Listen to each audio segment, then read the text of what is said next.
And now to another story we've been telling you about. We dug through hundreds of zip codes and found convicted sex offenders who are in the country illegally and some living right here in the Mid-South.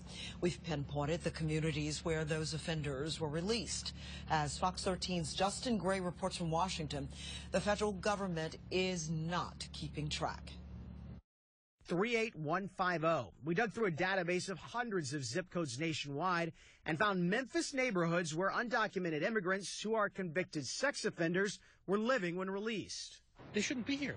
That should be a top priority in removing those people and sending them back to their home country.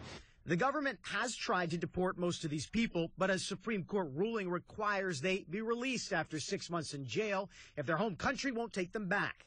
We obtained from sources at the Senate Judiciary Committee a list of every zip code in the country the offenders called home at the time of their release.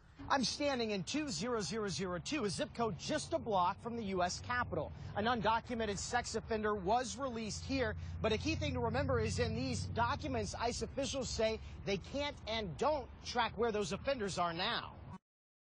We were the first to tell you last week about a bill by Georgia Congressman Jody Hice that would require ICE officials to make sure those immigrants get on the sex offender registry. Right now, they only have to self-report. You know, we're trying to do away with the re-offending illegals who are in this country. Mark Krikorian from the Center for Immigration Studies says the government can do even more. He wants the State Department to deny visas to countries who won't accept deportations. Reporting in Washington,